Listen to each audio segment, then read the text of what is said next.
One of the very first things we have to be real sober about when we start into business are establishing what is known as the lifestyle cost. Lifestyle cost means, what does it cost to live your life in the style that you now live? Not what you would like to live, but what you now live. It doesn't matter whether you're in an 8-wide mobile home or a mansion on the hill, it costs you to live. How much does that cost you? So you can go to any stationery store and they'll have a home budget book. And it will list everything from the mortgage or rent, and it'll go through clothing and entertainment and food and gas and car upkeep and kids things and school things and entertainment things. Start guessing at how much that is. I did this class one time in Tucson, and they were all couples. And I said, well, how much does it cost for groceries? And we were working as a workshop. And I wanted the men to answer. They had no idea. One guy said, I figure about probably $75, $80 a week. She said, we got 2 teenage boys. She says, we're at least $140, $150 a week. Really? So this is about understanding what it costs. You want to figure that out. Because if you're going over here to work on somebody's house and build a patio, and you're going to be over there for 3 days, you have to make sure you have enough money to maintain your life for 3 days, yes? So this becomes very elementary, but very important at the front edge. So make a list, and you have to figure it out. Now once you do, then you take that cost, and you add on, oh man, I don't want you to be in a 15% tax bracket. I want you to be up there in the 30-something% tax bracket. That's when you know you're making some money. And the guy says, yeah, I try to stay in that 10, 15% tax bracket. And you're fighting to stay into poverty. I want you up here spending some money on some tax, because then you're making some money. And you're never going to outrun taxes. They've got it set up so you won't. But if you're a money-making machine, you pay your taxes and you got enough left that you don't care. Do you realize that at one time they actually did that? They had 52% tax rate. Why get out of bed? Why take all the risk you're taking that for every dollar that you make, they get 52, you get 48? You know, when Derek Jeter signed with the New York Yankees for $125 million, do you know that the IRS went down there and signed an agreement with the New York Yankees that they got 48 million of it? Did they play shortstop? Did they have to bat? Did they have to go to practice? They got the 48 million. People wouldn't do that. So finally, there was nothing scientific. 39, I had it right first time. 39.6% people will continue to stay in the game. If I can keep 60 cents for every dollar that I make, I stay in the game. If I only got 48 cents out of every dollar, it wasn't worth it.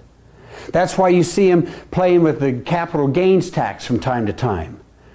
So that if they can lower that, you'll invest more and you'll play more. This is just a carrot dangling out there. So I want you to at least get your lifestyle costs, figure that out, add on 15% because the tax man cometh. This is taxes. Then once you've done that, then you divide that by 250 days a year.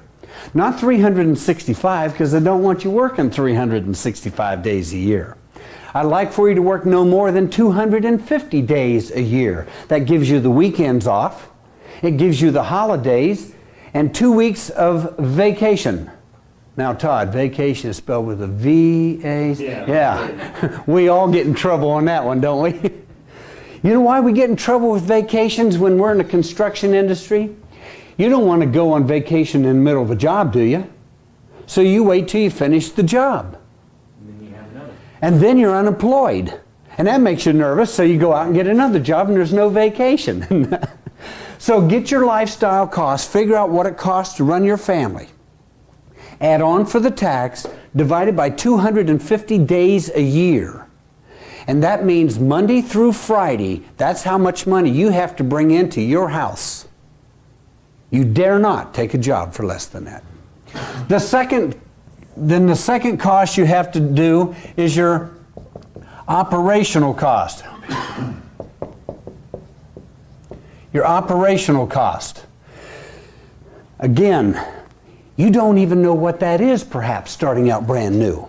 So we'll have a class, we'll have another one that will identify, okay, let me give you a couple examples. If you paid, let's say you paid $2,000 to set up your business and get your contractor's license, and your license is good for 2 years.